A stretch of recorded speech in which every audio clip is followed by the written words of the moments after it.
사랑하는 은혜와 진리 장로교회 교회 여러분, 어젯밤도 평안하셨습니까? 오늘도 우리의 주인 되신 하나님을 인정하며 오직 예수 그리스도만을 나의 구주로 고백하는 저와 여러분이 되시기를 주님의 이름으로 축원합니다. 오늘 새벽에 만나 본문은 출애굽기 32장 7절에서 14절입니다. 출애굽기 32장 7절에서 14절을 제가 읽어드리겠습니다.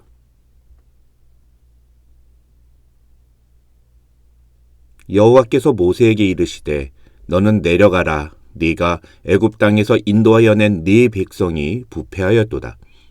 그들이 내가 그들에게 명령한 길을 속히 떠나 자기를 위하여 송아지를 부어 만들고 그것을 예배하며 그것에게 제물을 드리며 말하기를 이스라엘아, 이는 너희를 애굽 땅에서 인도하여 낸 너희 신이라 하였도다.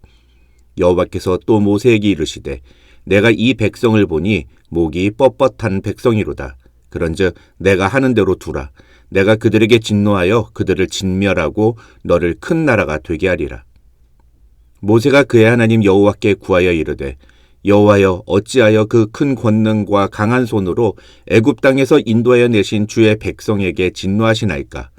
어찌하여 애굽 사람들이 이르기를 여호와가 자기의 백성을 산에서 죽이고 지면에서 진멸하려는 악한 의도로 인도해내었다고 말하게 하시려 하나이까? 주의 맹렬한 노를 그치시고 뜻을 돌이키사 주의 백성에게 이 화를 내리지 마옵소서.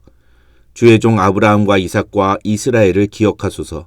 주께서 그들을 위하여 주를 가리켜 맹세하여 이르시기를 내가 너희의 자손을 하늘의 별처럼 많게 하고 내가 허락한 이 온 땅을 너희의 자손에게 주어 영원한 기업이 되게 하리라 하셨나이다. 여호와께서 뜻을 돌이키사 말씀하신 화를 그 백성에게 내리지 아니하시니라. 지난주에 우리는 시내산에 올라간 모세가 40일 동안 내려오지 않자 이스라엘 백성들이 아론에게 우상을 만들어 달라고 요구하는 장면을 통해서 이스라엘 백성들이 하나님께 보여드린 잘못된 예배의 모습을 살펴보았습니다. 그들은 자기 중심적인 신앙의 자세를 갖고 있었고 인내심이 부족했으며 눈에 보이는 것만 믿었던 애굽에서의 습관을 버리지 못했다는 본질적인 신앙의 문제를 드러냈습니다. 하나님은 이런 이스라엘 백성들의 태도에 진노하십니다. 7절로 10절을 보면 하나님은 모세에게 매우 크게 분노하시는데 심지어 이스라엘 백성들을 진멸하고 모세를 통해 새로운 나라를 세우시겠다고까지 말씀하십니다. 7절을 보면 하나님은 이스라엘 백성들의 태도에 대해 매우 감정이 상하셨음을 알 수 있습니다. 왜냐하면 하나님은 1절에서 이스라엘 백성들이 모세가 자신들을 애굽에서 인도해냈다고 이야기하는 것을 들으셨기 때문입니다. 그래서 7절을 보면 하나님은 모세에게 네가 애굽 땅에서 인도해낸 네 백성이 부패하였도다 라고 말씀하십니다. 우리는 하나님이 우리가 아무 의미 없이 한 말 한마디에도 매우 감정이 상하실 수 있는 분이라는 사실을 기억해야 합니다. 더군다나 하나님은 우리가 한 말 한마디 한마디를 잊지 않으시고 그 말대로 보응하시는 분이십니다. 그래서 우리는 말 한마디를 하더라도 조심해야 하며 특히 하나님에 대해서는 더더욱 아무 말이나 막 해서는 안 됩니다. 둘째로 7절을 보면 하나님은 모세에게 이스라엘 백성들을 가리켜 네 백성이라고 말씀하십니다. 하나님은 애굽에서 이스라엘 백성들을 내 백성이라고 부르시면서 그들을 특별하게 구별해서 대우하셨습니다. 그리고 그렇게 자신이 선택한 백성과 시내산에서 언약을 맺으시면서 너희가 내 말을 듣고 내 언약을 지키면 너희가 내게 대하여 거룩한 백성이 되리라 하고 말씀하셨습니다. 그런데 이스라엘 백성들은 모세가 산에서 내려오지 않는다는 이유로 하나님과의 관계를 깨트리고 하나님을 무시했습니다. 그래서 하나님도 이들은 내 백성이 아니다 라고 말씀하시는 것입니다.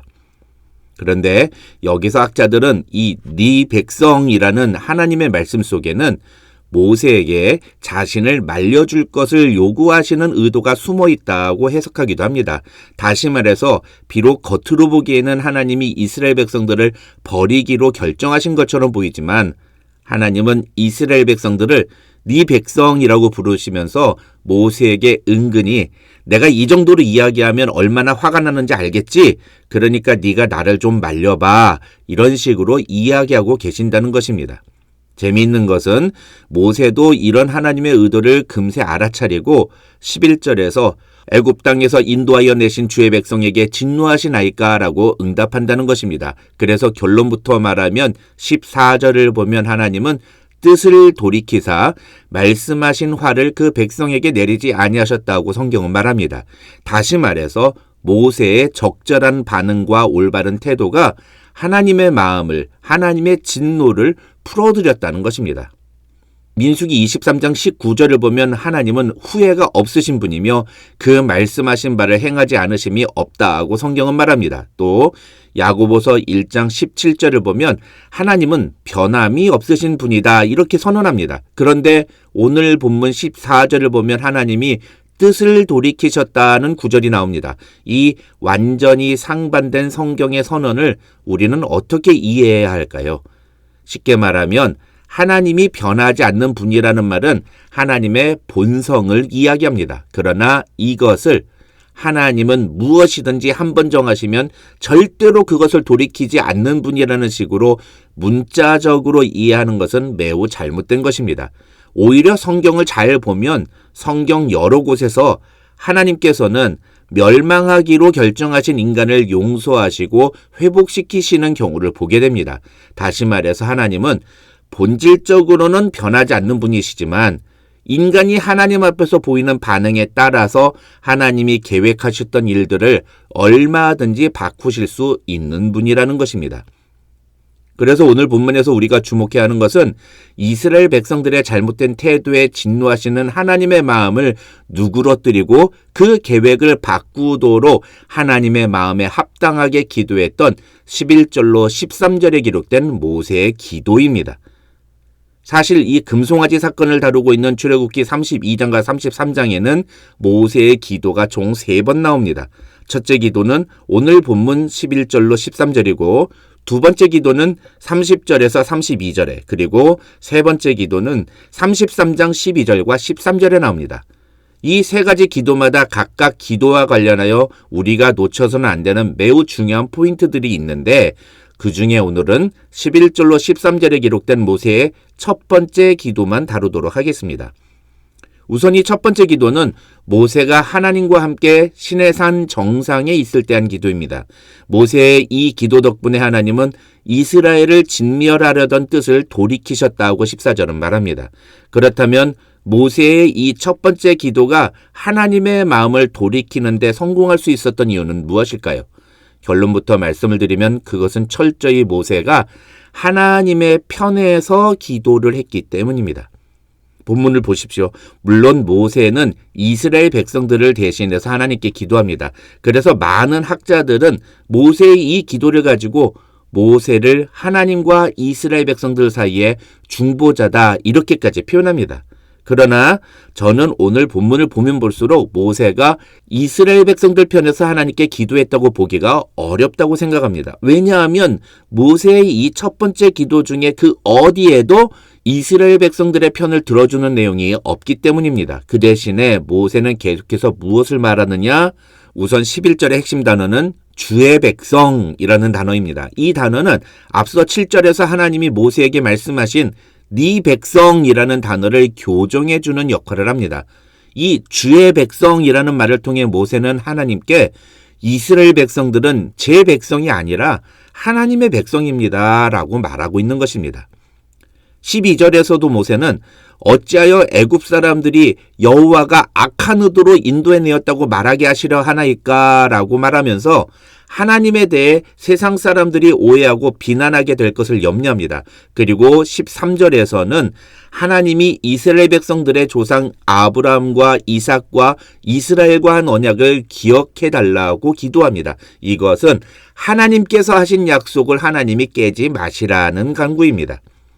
이런 모세의 기도가 하나님 편에서 한 기도라고 볼 수 있는 이유가 무엇일까요? 사실 하나님이 이스라엘 백성들을 진멸하고 모세를 통해 새로운 나라를 세우시겠다고 말씀하시는 10절의 말씀은 모세의 입장에서는 엄청난 기회입니다. 엄밀하게 말하면 하나님이 아브라함과 이삭과 야곱과 한 모든 약속을 다 무효화하시고 모세를 통해서 새로운 나라를 만드시더라도 하나님은 아무런 잘못이 없으시며 그것 역시 하나님의 거룩한 뜻이 아닐 수 없습니다. 그런데 그런 상황에서 모세는 하나님의 제안을 받아들이지 않습니다. 아니, 하나님의 생각을 돌이키기 위해 애를 씁니다. 왜냐하면 아까 말씀드린 것처럼 모세는 하나님의 말씀의 의도를 알았기 때문입니다. 다시 말해서 하나님이 마치 나 말리지 마 라고 말씀하시는 것은 나를 진짜로 말리지 말라는 말이 아니라 나를 말려달라는 말을 돌려서 한 것이라는 것을 모세가 알아차렸다는 것입니다. 그래서 어떤 학자는 이 10절에서 하나님이 내가 하는 대로 두라 라고 말씀하시는 것을 가리켜서 진노 중에 비춰진 작은 틈이라고 표현했습니다. 하나님께서 앞문 뒷문 다 닫아놓으시고 모세에게 통보하신 것이 아니라 작은 틈을 열어두셨는데 모세가 그 틈을 파고들었다는 것입니다. 그러면서 모세는 감히 하나님께 대항하여 진언을 드립니다. 그러니까 지금 이 모세가 첫 번째 기도에서 하나님의 뜻에 반대하면서 하나님께 간구하는 것이 무엇입니까? 하나님께서 원래 세우신 목표를 스스로 깨트리지 마시고 은혜를 베푸시는 하나님의 본래 모습을 보여주시라는 것입니다. 하나님 원래 그런 분이 아니시잖아요. 이렇게 막 바꾸시는 분이 아니시잖아요. 이렇게 기도하고 있다는 것입니다.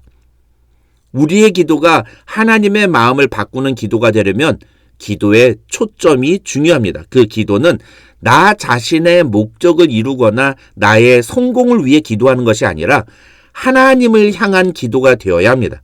우리의 기도는 늘 하나님을 향해 있어야 합니다. 내가 주인공이 아니라 하나님이 주인공임을 기억해야 합니다. 기도의 목적도 그리고 기도의 결과도 내가 아니라 하나님이어야 합니다. 사랑하는 성도 여러분, 우리의 기도의 초점은 누구에게로 맞춰져 있습니까? 오늘도 우리의 말 한마디에도 주목하시며 그 말에 반응하시는 하나님을 기억하고 내가 우선이 아닌 하나님을 우선적으로 높이며 하나님의 뜻을 구하는 저와 여러분이 되시기를 주님의 이름으로 축원합니다.